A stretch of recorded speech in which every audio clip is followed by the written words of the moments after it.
Hello भाई, नमस्ते। आप कैसे हैं? आज का हमारा जो लेक्चर है वो डेडिकेट है एग्ज़ाम डोज के रूप में university of Kota BSc part first year की फर्स्ट सेमेस्टर एग्ज़ाम के इंपॉर्टेंट टॉपिक के लिए। तो हम स्टार्ट करते हैं आज के टॉपिक को, और ये बहुत ही इंपॉर्टेंट होने वाला है आपके लिए, बहुत ही बढ़िया। देखो, यूनिट फर्स्ट में हम बात कर लेते हैं Bohr theory. Bohr theory question आएगा, लिमिटेशंस पूछी जा सकती है डायरेक्टली, लिमिटेशंस इसमें पूछी जा सकती हैं, बोर थ्योरी की कमियां पूछी जा सकती हैं, बोर सिद्धांत डायरेक्ट पूछी जा सकती है, बोर की अवधारणा के नाम से क्वेश्चन आ सकता है, बोर की कॉन्सेप्ट नाम से क्वेश्चन यहाँ से आ सकता है। यहाँ से दूसरा टॉपिक यहाँ से आ सकता है श्रोडिंगर समीकरण। देखो, श्रोडिंगर समीकरण, श्रोडिंगर इक्वेशन या समीकरण, अथवा में इसकी क्वेश्चन आ सकता है श्रोडिंगर समीकरण को व्युत्पन्न, डेरिवेशन, मतलब डेरिवेशन पूछा जा सकता है। श्रोडिंगर तरंग समीकरण का डेरिवेशन व्युत्पन्न कीजिए, या ऐसे अथवा में क्वेश्चन आ सकता है डी ब्रोगली तरंग समीकरण। क्या पूछा जा सकता है? De Broglie equation. अब डी ब्रोगली समीकरण, इक्वेशन को समीकरण बोलते हैं। डी ब्रोगली समीकरण को इस तरह पूछा जा सकता है, डुअल नेचर या द्वैत समीकरण, द्वैत समीकरण नाम से भी ये क्वेश्चन पूछा जा सकता है। द्वैत, डॉल नेचर नाम से इस तरह से क्वेश्चन पूछे जा सकते हैं, इनका व्युत्पन्न किया जा सकता है। देखिए, इसी में हमारे पास इंपॉर्टेंट टॉपिक है हमारे पास हाइजेनबर्ग का निश्चित सिद्धांत। हाइजेनबर्ग सिद्धांत, हाइजेनबर्ग थ्योरी पूछी जा सकती है। इसे अनसर्टेनिटी थ्योरी बोल सकते हैं। अनिश्चितता सिद्धांत भी डायरेक्ट पूछा जा सकता है। हाइजेनबर्ग आए तो भी यही बोलना है, अनसर्टेनिटी थ्योरी भी आए तो यही आंसर आपको लिखना है। अनिश्चितता सिद्धांत दिया था हाइजेनबर्ग ने, ये क्वेश्चन आपसे पूछा जा सकता है। और साई एंड साई स्क्वायर की सार्थकता, साई एंड साई स्क्वायर की सार्थकता, सिग्निफिकेंस, यहाँ से क्वेश्चन पुटअप होते हैं, और ये लास्ट ईयर की एनुअल स्कीम में एग्जाम में पूछा गया है, कई बार ये क्वेश्चन पूछा गया है। इसके बाद हम देखें क्वांटम नंबर्स। इसी यूनिट से हम बात कर रहे हैं, क्वांटम नंबर से क्वेश्चन पूछे जा सकते हैं। क्वांटम नंबर्स, क्वांटम नंबर से क्वेश्चन पुटअप होते हैं। क्वांटम नंबर से किस तरह क्वेश्चन पुटअप होते हैं ये ध्यान रखना। किसी भी रूप में आ सकता है, शॉर्ट आंसर टाइप में क्वेश्चन आ सकता है, जैसे कि ऑर्बिटल के सेव, ऑर्बिटल के साइज के बारे में, मैग्नेटिक क्वांटम नंबर के बारे में पूछा जा सकता है क्वेश्चन यहाँ से, और स्पिन क्वांटम नंबर के बारे में पूछा जा सकता है। किसी एटम के लिए कितनी क्वांटम नंबर हो सकती हैं, उसके नाम भी ये पूछा जा सकता है। क्वांटम नंबर से इंपॉर्टेंट क्वेश्चन 100% आने की चांस है, प्रबल संभावना है, क्वांटम नंबर से क्वेश्चन आने की संभावना प्रबल है। इसके बाद हम देखें, ये देखो ENC मतलब इफेक्टिव न्यूक्लियर चार्ज। इसको इफेक्टिव न्यूक्लियर चार्ज मतलब प्रभावी नाभिकीय आवेश, प्रभावी नाभिकीय आवेश से क्वेश्चन आता है। अब ये सिलेबस में अपने क्या दे रखा है, सिलेबस में ये यूनिट फर्स्ट में भी दे रखा है और यूनिट सेकंड में भी दे रखा है, तो ये 2 यूनिट को कवर कर रहा है सिलेबस में। तो ये इंपॉर्टेंट क्वेश्चन है, यहाँ से जरूर आने की संभावना है, क्योंकि 2 यूनिट कवर कर रहा है, तो कहीं न कहीं से क्वेश्चन पुटअप होने की संभावना है। इससे इसके साथ साथ रिलेटेड है प्रभावी नाभिकीय आवेश में ZeFF और Z-S। स्क्रीनिंग कोएफिशिएंट, आवरण स्थिरांक जो कैलकुलेशन हो जाएगा, पहले तो आवरण स्थिरांक कैलकुलेशन होता है प्रभावी नाभिकीय आवेश में। इसके लिए एक नियम दिया था, स्लेटर का नियम, स्लेटर नियम, स्लेटर रूल। तो यहाँ प्रभावी नाभिकीय आवेश, स्लेटर, दोनों एक ही टॉपिक है, दोनों एक ही टॉपिक से रिलेटेड क्वेश्चन यहाँ से पुटअप किए जा सकते हैं। इसके बाद हम देखते हैं इसमें इलेक्ट्रॉन विन्यास, इलेक्ट्रॉनिक कॉन्फ़िगरेशन, इलेक्ट्रॉनिक कॉन्फ़िगरेशन से वही क्वेश्चन यहाँ से किसी भी रूप में आ सकता है। इलेक्ट्रॉनिक विन्यास क्या है, किसी भी एटम का इलेक्ट्रॉन विन्यास लिखो, ये भी क्वेश्चन पूछा जा सकता है। इलेक्ट्रॉन विन्यास के जो रूल्स हैं, इलेक्ट्रॉन विन्यास के जो रूल्स हैं भरने के, इलेक्ट्रॉन विन्यास भरने के नियम हैं, वो पूछा जा सकता है। यहाँ से देखो, बहुत ईजी है। आब्बो थ्योरी, आबो थ्योरी पूछी जा सकती है। आबो थ्योरी के बारे में थोड़ा डिस्क्रिप्शन में पूछा जा सकता है। आबो थ्योरी के अकॉर्डिंग इलेक्ट्रॉन विन्यास पूछा जा सकता है। N+L रूल, ये इलेक्ट्रॉन विन्यास में आता है। इसके बाद यहाँ पर आता है पाउली का रूल, पाउली अपवर्जन नियम, exclusion law of Pauli. Pauli का अपवर्जन नियम पूछा जा सकता है। हुंड का सिद्धांत, ये देखो पहली बार हो रही है। हुंड सिद्धांत, हुंड थ्योरी पूछी जा सकती है। हुंड थ्योरी का मतलब हुंड का बोलता सिद्धांत या मल्टीप्लिसिटी थ्योरी। हुंड नहीं बोले, डायरेक्ट बोलते मल्टीप्लिसिटी थ्योरी को स्पष्ट कीजिए या बोलते सिद्धांत को स्पष्ट करो। तो ये इस तरह क्वेश्चन आ सकता है, मतलब कहीं ना कहीं यहाँ से क्वेश्चन निश्चित रूप से आएगा, ये मेरा मानना है। और ये आप ये नोट कर लें, निश्चित रूप से क्वेश्चन आने वाला है यहाँ से। देखो एक बहुत सिंपल क्वेश्चन यहाँ से आ सकता है, ऑर्बिटल की शेप, ऑर्बिटल्स की शेप, ऑर्बिटल्स की शेप भी पूछी जा सकती है। ये अपने आप में महत्वपूर्ण, बहुत इजी कोई में क्वेश्चन है, इजी कोई में टॉपिक है और यहाँ से ये टॉपिक क्लियर हो सकता है। यूनिट फर्स्ट की मैंने बात की है, आपकी 5 यूनिट में से सिलेबस डिवाइड है। यूनिट सेकंड पे चलते हैं हम। देखो एग्जाम में पेशेंस रखें, बिल्कुल भी किसी भी क्वेश्चन को आप छोड़े नहीं, किसी भी क्वेश्चन का आंसर आप छोड़े नहीं। प्रत्येक क्वेश्चन को लिखें, प्रत्येक क्वेश्चन का आंसर लिखें। और ध्यान रखें एग्ज़ाम की कॉपी में लिखते समय यदि आपसे कोई कट वट हो जाए, माना कि आप कोई क्वेश्चन गलत कर दें, आंसर उसका गलत लिख पाएँ, तो बिल्कुल आप इसे अपने हाथ से नहीं काटें और अच्छे ढंग से उसको लिखें। काटना बिल्कुल नहीं है, आपको तो काटना ही नहीं है उसमें। आप ये देख लेना है कि हमें ये क्वेश्चन का आंसर काटना नहीं है, ये ध्यान रखें। अब यूनिट सेकंड की हम चर्चा कर लेते हैं। यूनिट सेकंड में क्या है, देखो यूनिट सेकंड बात करें। यूनिट सेकंड हमारी है पीरियोडिक टेबल, पीरियोडिक टेबल से रिलेटेड है। पीरियोडिक टेबल एंड पीरियोडिसिटी,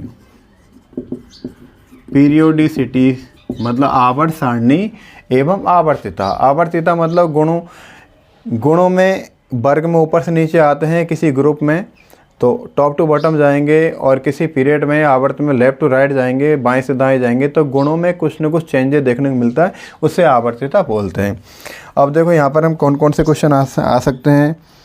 पहली बात तो पीरियोडिक लॉ से क्वेश्चन पूछा जा सकता है। पीरियोडिक लॉ से क्वेश्चन पूछा जा सकता है। 2 लॉज हैं, मॉडर्न है एक तो और एक ओल्ड, मतलब आधुनिक आवर्त नियम और पुराना आवर्त नियम। एक तो आधुनिक आवर्त नियम, ये आवर्त नियम है, आवर्त नियम से क्वेश्चन आता है, ये ध्यान रख लेना। आधुनिक आवर्त नियम और पुराना आवर्त नियम से क्वेश्चन पूछा जा सकता है। आधुनिक आवर्त नियम दिया था हेनरी मोजले ने और पुराना आवर्त नियम दिया था, किसने दिया था? मेंडलीफ ने दिया था। आधुनिक आवर्त नियम क्या है? आधुनिक आवर्त नियम कहता है तत्वों के भौतिक एवं रासायनिक गुण उनके परमाणु क्रमांकों के आवर्ती फलन होते हैं, आधुनिक आवर्त नियम। पुराना आवर्त नियम क्या है? जो मेंडलीफ ने दिया था, तत्वों के भौतिक एवं रासायनिक गुण उनके परमाणु भारों के आवर्ती फलन होते हैं, ये पुराना आवर्त नियम था। तो यहाँ से क्वेश्चन पूछा जा सकता है, ध्यान रखना। इसी तरह से इसी में स्लेटर का नियम है जो यूनिट फर्स्ट में भी है। स्लेटर का नियम यहाँ से आ सकता है, यूनिट फर्स्ट से आ सकता है। स्लेटर रूल फॉर आवरण स्थिरांक, स्क्रीनिंग कोफिशिएंट मतलब ENC। प्रभावी नाभिक आवेश के लिए स्क्रीनिंग कोफिशिएंट ज्ञात करते हैं, उसके लिए हमें स्लेटर के रूल्स की ज़रूरत पड़ती है। तो कुल मिलाकर ENC से रिलेटेड क्वेश्चन यहाँ से पूछा जा सकता है, ध्यान रखें आप। इसके बाद हम बात कर लेते हैं आयनन ऊर्जा, मतलब आयनिक पोटेंशियल। आयनन ऊर्जा मतलब IP बोल सकते हैं। आयनिक पोटेंशियल मतलब आयनन विभव। आयनन विभव से क्वेश्चन आ सकता है। आयनन विभव क्या है? आयनन विभव को निर्धारित करने की विधियां, यहाँ से क्वेश्चन आ सकता है। यहाँ से क्वेश्चन आ सकता है और वो आ सकता है बॉर्न-हेबर चक्र। बॉर्न-हेबर चक्र या बॉर्न-हेबर साइकिल से क्वेश्चन पुटअप होता है। बॉर्न-हेबर साइकिल से हम क्या ज्ञात कर सकते हैं? IP आयनन विभव ज्ञात कर सकते हैं, EA इलेक्ट्रॉन घनत्व ज्ञात कर सकते हैं, EN इलेक्ट्रोनेगेटिविटी ज्ञात कर सकते हैं और ज्ञात कर सकते हैं संवन ऊर्जा टोटल लैटिस एनर्जी ज्ञात कर सकते हैं। ये हम बॉर्न-हेबर चक्र से ज्ञात कर सकते हैं। और डिसोसिएशन एनर्जी हम ज्ञात कर सकते हैं DE। ये बॉर्न-हेबर चक्र से हम ज्ञात कर सकते हैं। ये क्वेश्चन हमारे लिए इम्पोर्टेंट है और ये आ सकता है। इसके बाद हम बात करें इसी में परमाणु त्रिज्या, एटॉमिक रेडियस। एटॉमिक रेडियस से रिलेटेड क्वेश्चन ज़रूर पूछा जा सकता है। एटॉमिक रेडियस, परमाणु त्रिज्या से संबंधित क्वेश्चन यहाँ पर आने की प्रबल संभावनाएं हैं। परमाणु त्रिज्या क्या है? परमाणु त्रिज्या के साथ है आयनिक त्रिज्या, वैन-डर-वाल त्रिज्या, वैन-डर-वाल रेडियस, आयनिक रेडियस एंड एटॉमिक रेडियस। इनकी पीरियोडिक टेबल में क्या कंडीशंस हैं? लेफ्ट टू राइट जाएंगे तो क्या होगा, अप टू डाउन जाएंगे तो क्या होगा, मतलब एक आवर्त में बाईं दाएं जाने पर त्रिज्या पे क्या इफेक्ट पड़ेगा और एक वर्ग में ऊपर से नीचे आने पर त्रिज्या पर क्या इफेक्ट पड़ेगा, ये पूछा जा सकता है। त्रिज्या यहाँ से ये मैंने इम्पोर्टेंट टॉपिक के लिए आपके लिए डोज बनाई जिसे मैंने एग्ज़ाम डोज नाम दिया है।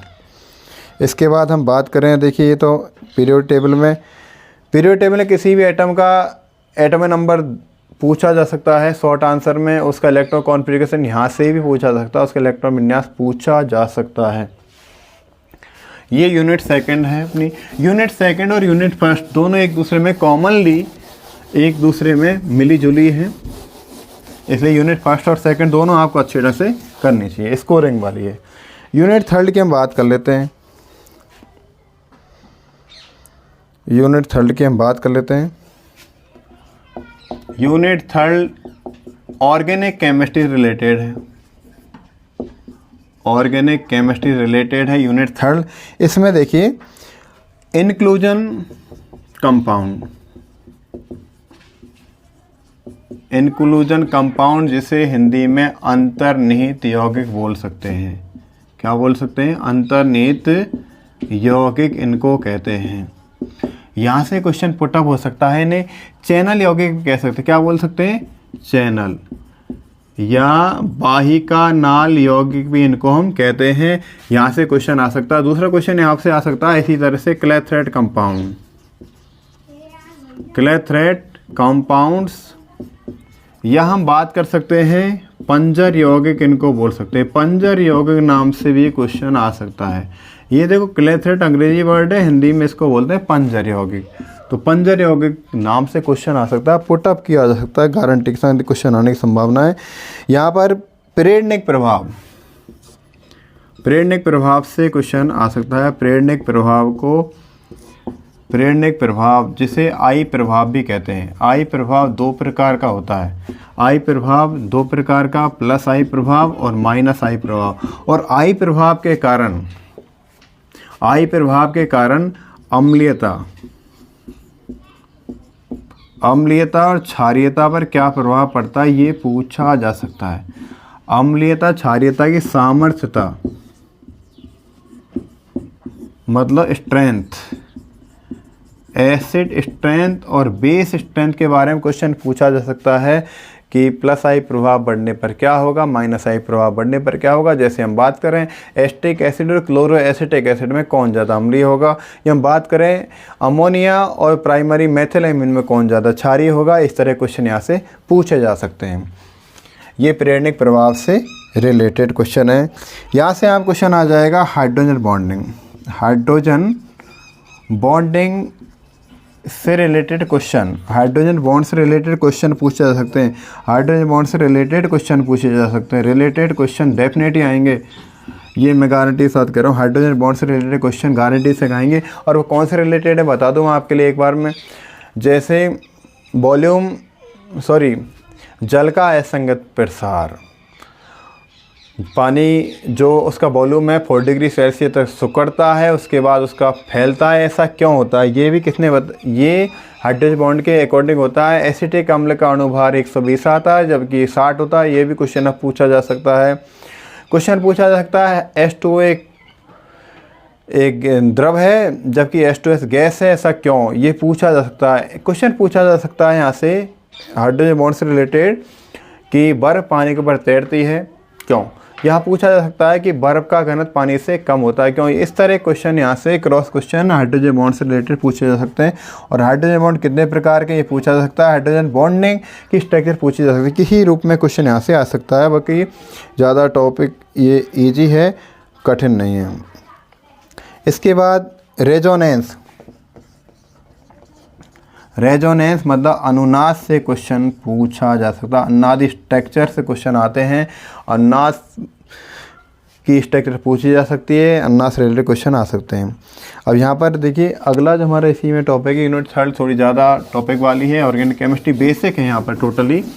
इससे रिलेटेड क्वेश्चन मैंने बता रहा हूँ आपको, यहाँ पढ़ना तो पड़ेगा लेकिन थोड़ा ये इम्पोर्टेंट है, थोड़ा इनको ज़्यादा पढ़ें, बस ये है। देखो रिएक्टिव इंटरमीडिएट यहाँ पूछा जा सकता है, रिएक्टिव इंटरमीडिएट से क्वेश्चन पूछा जा सकता है। मतलब क्रियाशील मध्यवर्ती नाम से क्वेश्चन आ सकते हैं। क्रियाशील मध्यवर्ती पे एक टिप्पणी लिखो, इसमें क्रियाशील मध्यवर्ती में कौन कौन पूछे जा सकते हैं, मैं थोड़ा सा इसके बारे में बता दूं आपको। क्रियाशील मध्यवर्ती में देखिए कार्बोकैटायन, तो कार्बोकैटायन के बारे में क्वेश्चन यहाँ से विषमांश बंध विखंडन से पूछा जा सकता है। कार्बोकैटायन, इसी में कार्ब एनायन विषमांश बंध विखंडन बनता है। यहाँ से क्वेश्चन आ सकता है फ्री रेडिकल्स, मतलब तीनों एक जैसे ही हैं। इसके बाद यहाँ पर है कार्बीन और यहाँ पर है नाइट्रीन। यहाँ से किसी न किसी रूप में क्वेश्चन आने की प्रबल संभावना। नाइट्रीन से क्वेश्चन आ सकता है, कार्बीन से क्वेश्चन आ सकता है। बहुत ज़्यादा टफ नहीं है चीज़ें, बहुत ईजी होंगे आपका, मतलब स्कोर करवा सकते हैं चीज़ें। और यहाँ पर संक्रमण अवस्था, ट्रांजिशन स्टेट तथा मध्यवर्ती में अंतर, इंटरमीडिएट में अंतर, वर्सेज मतलब अंतर, दोनों में अंतर पूछा जा सकता है। ट्रांजिशन स्टेट वर्सेज मध्यवर्ती, वर्सेज का मतलब दोनों में अंतर, मतलब संक्रमण अवस्था और मध्यवर्ती में अंतर पूछा जा सकता है। देखो किसी भी रिएक्शन में ये कोई रिएक्टेंट है, रिएक्टेंट से लेकर यहाँ पर जो TS बनता है, TS के बाद प्रोडक्ट बनता है, ये तो हो गया TS। अब यदि कोई रिएक्शन 2 स्टेप वाली हो, मतलब रिएक्टेंट है, यहाँ से कोई एक स्टेप यहाँ बन गई A और इसका दोबारा एक B बन गया और यहाँ पर C बन गया, C के बाद प्रोडक्ट बना, तो यहाँ पर B कौन बना, B मध्यवर्ती बन गया, B कौन बना, मध्यवर्ती बन गया, जबकि ये TS फर्स्ट और TS सेकंड। इस तरह कहानी यहाँ पर है। तो यहाँ पर जो रिएक्टेंट क्रियाकारक और यहाँ प्रोडक्ट मद उत्पाद, रिएक्टेंट्स और प्रोडक्ट बनने में 2 स्टेप आ गए, A बना और C बना, इसके बीच में B कौन बना, B मध्यवर्ती बना। तो ट्रांजिशन स्टेट ओनली 1 स्टेप की रिएक्शन है, जबकि मध्यवर्ती कम से कम 2 स्टेप वाली रिएक्शन में ही बनता है। ये अंतर पूछा जा सकता है इनमें है। इसके बाद हम देखते हैं फॉर्मल चार्ज। फॉर्मल चार्ज मतलब औपचारिक आवेश से क्वेश्चन आ सकते हैं। औपचारिक आवेश आपका बहुत सिंपल टॉपिक है, वैसे तो ज़्यादा टफ है नहीं है और इजी है, आप पढ़ेंगे तो, नहीं पढ़ेंगे तो टफ ही है, कठिन ही आएगा। तो ये औपचारिक आवेश से क्वेश्चन आ सकता है। इसी में हम देखें क्वेश्चन आ सकता है हमारे, देखिए क्वेश्चन पूछने की संभावना है, मुझे बन रही है, थोड़ा सा मुझे लग रहा है ऐसा क्वेश्चन आएगा। ये SN1 और SN2 रिएक्शन से क्वेश्चन पूछा, SN1 SN2 रिएक्शन में क्वेश्चन आ सकता है। SN1 और SN2 रिएक्शन क्वेश्चन आ सकता है। इससे रिलेटेड क्वेश्चन ये भी है, नाभिक स्नेही क्या है, नाभिक स्नेही तथा इलेक्ट्रॉन स्नेही अभिकर्मक, इनका अंग्रेजी वर्णन है nucleophilic, nucleophile and electrophile. Electrophile क्या है, इनसे एक रिलेटेड क्वेश्चन पूछा जा सकता है। ध्यान रखना है इनमें से मैक्सिमम टॉपिक मेरे यूट्यूब वीडियो पर BSc पार्ट फर्स्ट ईयर की जो प्ले लिस्ट है उसमें मिल जाएंगे आपको, बहुत अच्छे ढंग से मैं समझा रखा है। तो ये यहाँ से क्वेश्चन आ सकता है। इन दोनों के SN व SN2 क्रियाविधि निश्चित रूप से पूछी जा सकती है। ये दोनों एक दूसरे कॉमनली हैं, मतलब SN और SN2 रिएक्शंस के बारे में क्वेश्चन आ सकता है। यहाँ से देखिए SN2 को हम बाल्डनर प्रतीपन भी कह सकते हैं, बाल्डनर प्रतीपन, या नहीं तो यूनिट सेकंड से डेफिनेट क्वेश्चन आएगा। बाल्डनर प्रतीपन SN2 रिएक्शन, बाल्डनर प्रतीपन यहाँ से क्वेश्चन आ सकता है। इसके बाद हम बात करें इसी यूनिट में, थोड़ी ज़्यादा बड़ी यूनिट है, पेशेंस रखिए, बाकी वक्त आपका ही होगा, आप अच्छे ढंग से कर पाएंगे पेपर को। देखिए इसके बाद देखिए आप यहाँ पर सक्रियण ऊर्जा, सक्रियण ऊर्जा, अरे वाह, एक्टिवेशन एनर्जी, सक्रियण ऊर्जा से रिलेटेड क्वेश्चन आ सकता है। EA एक्टिवेशन एनर्जी, EACT कर लो, है ना। EA जैसे कोई रिएक्टेंट है, रिएक्टेंट से जो ट्रांजिशन स्टेट तक बनने की जो एनर्जी है वो क्या कहलाएगी, यहाँ से ये जो गैप है क्या कहलाएगी, EACT, ये सक्रिय ऊर्जा कहलाएगी। किसी रिएक्टेंट से उत्पाद बनने से पहले रिएक्टेंट को जो सक्रिय करने वाली एनर्जी है उसे बोलते हैं सक्रियण ऊर्जा। यहाँ से क्वेश्चन आपके पूछा जा सकता है, पैराग्राफ आप जरूर बनाना, इससे ज़्यादा नंबर आपको मिल जाएंगे। इसके बाद देखें ये हो गया नाइट्रिन हो गया।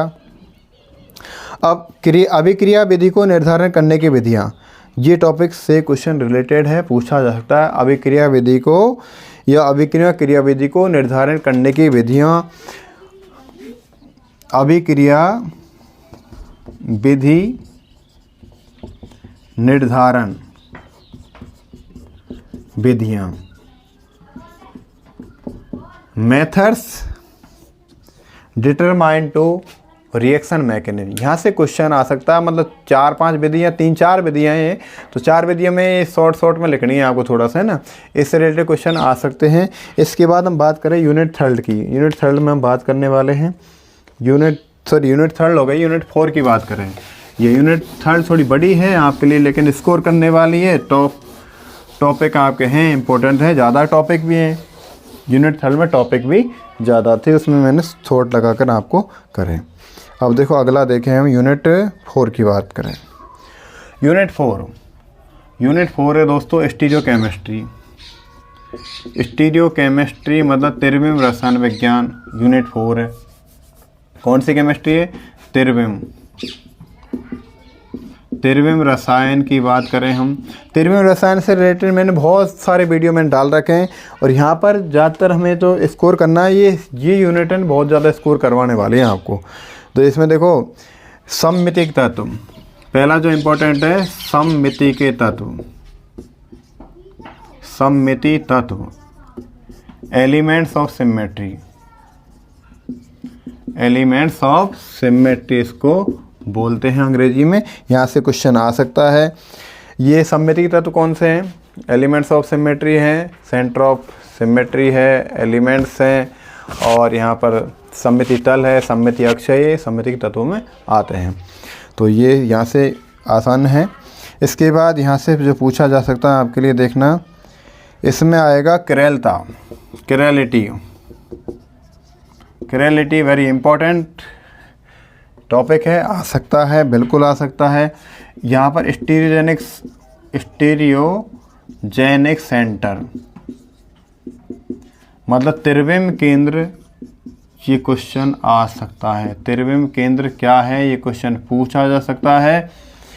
ये बहुत ही इंपॉर्टेंट टॉपिक है। यहाँ से हमें मिल जाएगा थ्रियो एंड एरिथ्रो, अंग्रेजी भी यही है, थ्रियो एंड एरिथ्रो। यहाँ से क्वेश्चन इन पे राइट शॉर्ट नोट आएंगे, डायरेक्टली पूछा जा सकता है, इनसे इंपॉर्टेंट है समझो।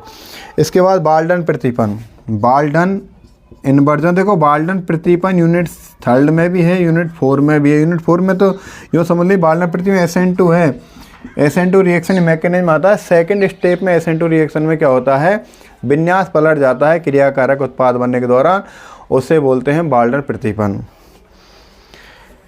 इसके बाद यहाँ देखो नामकरण की पद्धतियाँ, नॉमेनक्लेचर टर्म है, नामकरण पद्धतियों से क्वेश्चन आ सकता है। नामकरण पद्धतियाँ, नॉमेनक्लेचर टर्म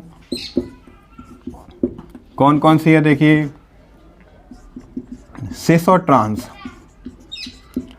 सिस और ट्रांस है, ये समझ लो EZ पद्धति, RS पद्धति, DL पद्धति, इनसे क्वेश्चन आपके बिल्कुल पूछे जाएंगे। ऑक्सीमोर्फ पद्धति में सिन और एंटी, सिन और एंटी पद्धति ये किस में पूछी जाएगी, ऑक्सिम। ऑक्सिम का नामकरण सिन और एंटी पद्धति में होता है। और ऑक्सिम और EZ, सिस और ट्रांस, DL पद्धति, सारी पद्धति मैंने मेरे BSc पार्ट फर्स्ट ईयर के प्ले लिस्ट में यूट्यूब चैनल पर डाल रखी है। 12th वाले प्ले लिस्ट में मिल जाएगी आपको, देखना थोड़ा सा और महत्वपूर्ण है ना। इसके बाद देखिए, इसके बाद हमारे पास ये यूनिट 4 की बात हम कर रहे हैं। 4 यूनिट है, बहुत कम है इसमें टॉपिक और आपको स्कोर दिलवा के जाएगी, घबराने वाली बात नहीं है, अपना पेशेंस रखें। अब देखिए इसमें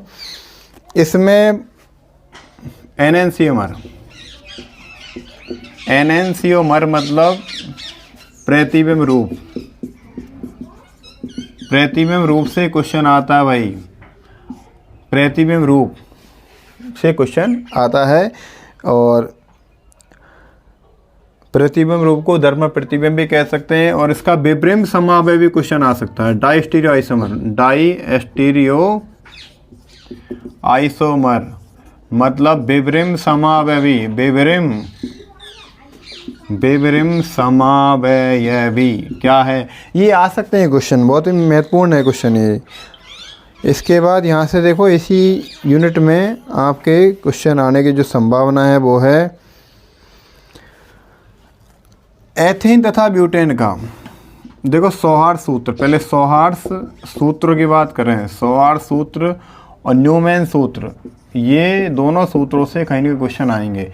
सौहार्द सूत्र और न्यूमैन सूत्र ये जरूर पूछे जाएंगे। न्यूमैन का तो ये समझ लीजिए, सौहार्द सूत्र जो पूछा जाएगा ज़्यादातर, सौहार्द में बता दूँ आप, सौहार्द तो ज़्यादातर मैं बता दूँ एथेन का सूत्र पूछा जाएगा। एथेन CH3 में सौहार्द सूत्र आ सकता है। बाकी में न्यूमैन में तो आपको बता दूँ एथेन एंड ब्यूटेन, एथेन और ब्यूटेन का संरूपण न्यूमैन सूत्र के अनुसार पूछा जाएगा। इनमें से कहीं न कहीं या तो ये या ये, ब्यूटेन का आने की संभावना ज़्यादा है, ब्यूटेन आ सकता है इसमें। न्यूमैन का पूछा जा सकता है ब्यूटेन में, ब्यूटेन का न्यूमैन परीक्षण सूत्र पूछा जा सकता है, ध्यान रखना। इसके बाद हम इसी में बात करें यूनिट 4 में, यूनिट 4 में हम बात कर लेते हैं। यूनिट 4 में देखो फिशर सूत्र, इसके बाद इसी में फ्लाइंग बेज सूत्र, जिन्हें बेज सूत्र भी कहते हैं। फिशर फ्लाइंग बेज सूत्र यहाँ से पूछे जा सकते हैं। और यहाँ देखिए, इसके बाद जो ये सारी नॉमेनक्लेचर है ना, EZ और सिस और ट्रांस है, सारी ये जो अनुक्रम नियम सीक्वेंस रूल, अनुक्रम नियम से क्वेश्चन आ सकता है। सीक्वेंस रूल से मेरे आइडिया में क्वेश्चन ज़्यादा अच्छा बन सकता है, सीक्वेंस रूल से क्वेश्चन आएगा। इसके बाद हम बात कर लेते हैं, अब ये तो हो गया हमारा, अब यूनिट 5 की बात करें, है ना। ये यूनिट 4 में इतना है, आप कर लीजिए, कोई प्रॉब्लम नहीं है। ये आप अच्छे ढंग से बहुत ज़्यादा स्कोर कर पाएंगे। यूनिट 5 की बात करें, यूनिट 5 में गैसियस स्टेट है। गैसियस स्टेट मतलब गैस अवस्था है। कौन सी अवस्था है? गैस। गैस से क्वेश्चन क्या आ सकता है? गैस से क्वेश्चन देखिए क्या क्वेश्चन पूछे जा सकते हैं गैस से आपको। गैसीय अवधारणा कॉन्सेप्ट, पहली बात तो गैस कॉन्सेप्ट पूछी जा सकती है ना। इसके बाद यहाँ से आदर्श व्यवहार से विचलन, आदर्श व्यवहार से विचलन या डेविएशन फ्रॉम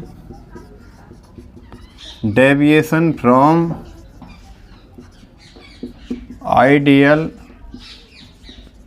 बिहेवियर, ये क्वेश्चन यहाँ से आ सकता है। गैस लाज से क्वेश्चन आ सकता है। गैस लाज, गैसों के समीकरण, गैसों के नियम है बॉयल का नियम, बॉयल है, चार्ल्स है, और ये ज़्यादा टफ नहीं है, आवोगाद्रो नियम है, आवोगाद्रो। यहाँ से क्वेश्चन पुटअप होंगे, एक अन्य क्वेश्चन यहाँ से ज़रूर पूछा जाएगा। और संयुक्त गैस समीकरण, संयुक्त गैस समीकरण, कंपाउंड गैस इक्वेशन, यहाँ से क्वेश्चन आएगा, आने की संभावना है। और आदर्श गैस समीकरण, आइडियल गैस इक्वेशन, आदर्श गैस समीकरण PV बराबर nRT, ये यहाँ से पुटअप, इसको डेरिवेट करना है, किस तरह डेरिवेट होगा वो यहाँ से पूछा जा सकता है। वर्ग माध्य मूल, वर्ग माध्य मूल भी यहाँ से क्वेश्चन आ सकता है। वर्ग माध्य मूल से रिलेटेड ये डेरिवेशन पूछा जा सकता है। वर्ग माध्य मूल, वर्ग माध्य मूल मतलब square root mean, square root mean से यहाँ से क्वेश्चन आपका पुटअप हो सकता है, बिल्कुल सही बात है। और आदर्श गैस समीकरण हो गया, आदर्श गैस से, आदर्श व्यवहार से विदलन, और यहाँ छोटे मोटे क्वेश्चन और देख सकते हैं। बाकी ये मेरा था एग्ज़ाम डोज, और मैं आपको एक बात बता रहा हूँ, डोज वाली बात तो जो इम्पोर्टेंट आपके लिए एग्ज़ाम के लिए काम करेगी। पहली बात तो आप सब्जेक्ट को टफ नहीं समझें, बहुत ईजी समझें, एग्ज़ाम आपको अच्छे ढंग से क्रैक करनी है। और दूसरी बात यह है कि आप जब भी एग्ज़ाम हॉल में जाएं, आपका 27 को एग्ज़ाम, 30 को एग्ज़ाम है, 30 मार्च को, जब भी आप एग्ज़ाम हॉल में जाएं, उससे पहले भी एग्ज़ामिनेशन है आपकी, तो बिल्कुल भी हल्का फील करें।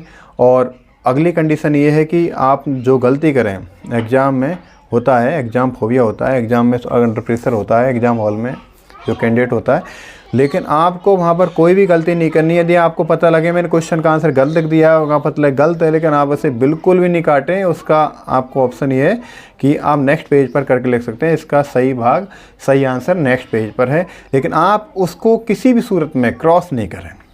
क्रॉस करने के लिए तो एग्जामिनर जो कॉपी चेक करता है वही काफ़ी है, आप अपनी कॉपी को क्रॉस नहीं करें, काटें नहीं। बाकी आपका मार्किंग अच्छा होगा, स्कोर अच्छा होगा आपके। मैं ईश्वर से प्रार्थना करता हूँ, मेरे होप है लॉर्ड से कि आपके सारे क्वेश्चन फंस जाएंगे और आपका पेपर बहुत अच्छा जाएगा। और इसी आशा के साथ मैं इस वीडियो को विराम देता हूँ। Thank you.